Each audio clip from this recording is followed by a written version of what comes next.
Before I can give you an overview of Excel 2016, in other words, what you're looking at when you open up the program and going over the basics of the program, I need to open up Excel 2016. I can either do that by double-clicking on the shortcut that's on my desktop or with a single click on the shortcut that's on my taskbar.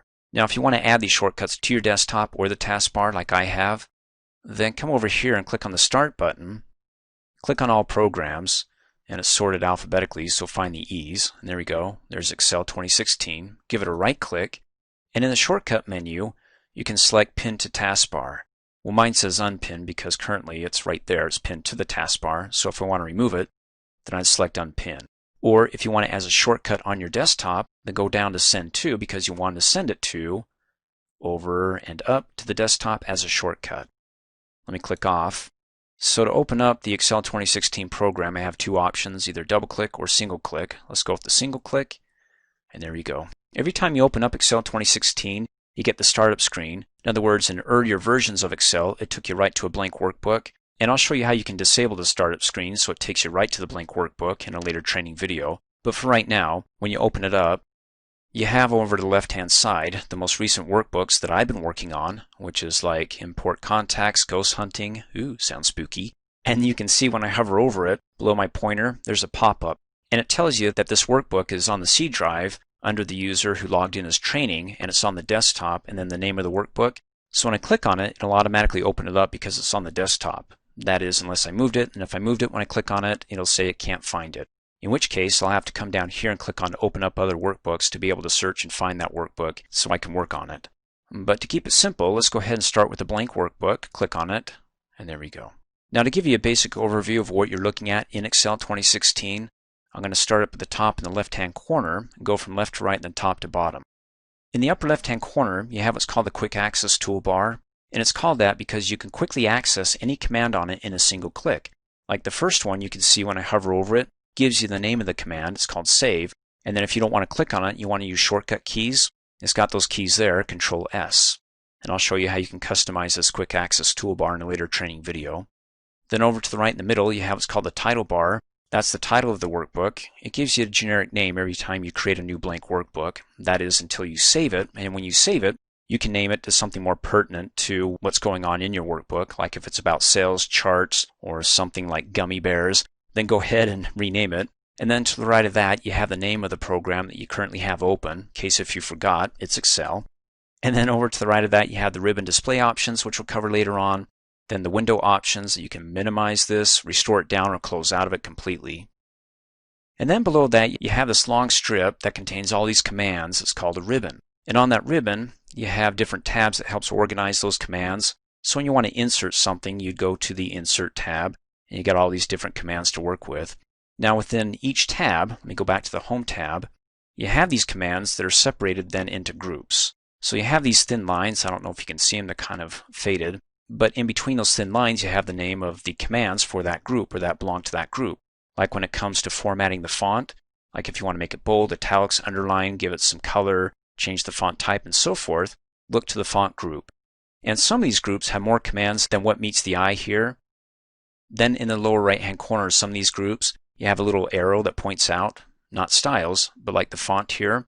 It's called the Expandable Dialog Box button because when you click on it, it expands open into a new window here, and there's the Font tab for the font group, and it has basically everything that you see here, plus some additional commands. So you've got the font type, the font size, there's the font type, the font size.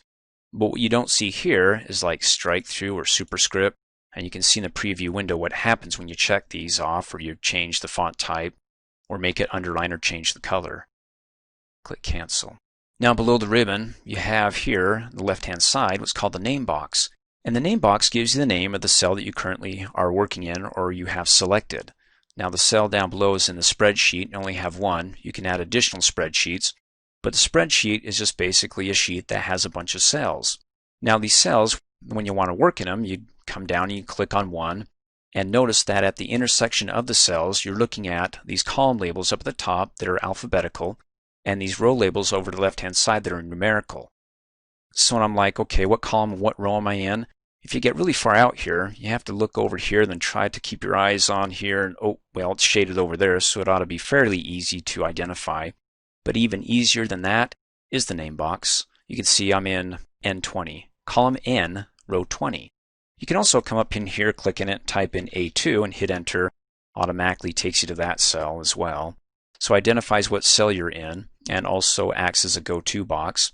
Then over to the right, you have what's called the formula bar. So when you're working in a cell, and the cell is only yay big, I mean you can stretch it, but if you want to keep the size small, whatever you have selected here, you can look up here and you can see it's pretty long, so it can display quite a bit. In fact, if you want to click on the expand arrow, you can see a lot more of the contents within that cell.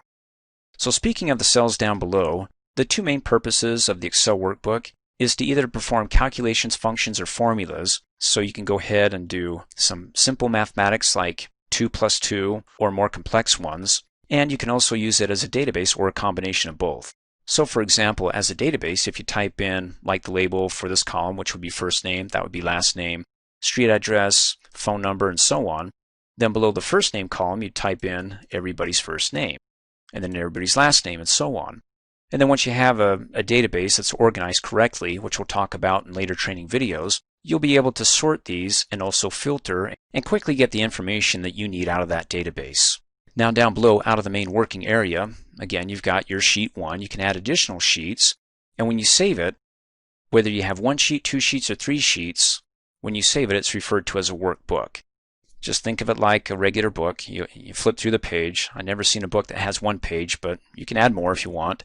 And in any case, you can also navigate between the sheets when you have tons of sheets to go through. You can also use the scroll bar to click and drag over to the right. Of course, it only goes over so far unless you want to click on the right arrow, and also up and down. And then below that, you have what's called the status bar. Right now, it tells me it's ready. The cell that I'm looking in is ready for me to enter in some data, or it'll show me that I'm in edit mode or anything else that I need to be aware of. You can also customize the status bar by right-clicking on it. And you can see right now that when I'm working with numbers, if I select a range of cells that has a bunch of numbers in it, it'll automatically give me the sum of that down below in the status bar. But it's not showing it right now because I don't have a range of cells with numbers in it to work with to select. And so if you don't want to see that when you're selecting cells that have numbers in it down below in the status bar, just deselect it so it removes the check, and then you won't see it. But I'm going to go ahead and check it and reselect it, click off. Then over to the right, you have your different views. You have the default view, which is the normal view. Then you've got page layout. You can hover over it and see the name of it pop up. Then also page break preview. And those views are also available, as it would make sense, on the view tab. Over in the workbook views, normal, page break, page layout, the more popular views. And it makes it nice because if you're on the home tab and you're working with a lot of commands here, you don't have to switch to the view tab with 1 click to 2 clicks. You can just come down here in a single click and change the view. And then you have the zoom feature if you want to click and drag over to the right to zoom in. Let me go over just a little bit. Whoa. You can really get close and up front and personable. Or you can click and drag and swing it all the way out and become more distant from your data. And if you're having a hard time with the slider here because you want to get to exactly 65, well that says 64, but when I click on it, I can come in here and say 65 and click Okie dokie. Or let me click on it and go back to 100% and click OK. And you'll see up here that column A has disappeared. Well, that's because I scrolled over too far. So if I want to go back to column A, then I've got to scroll over and then I can see it.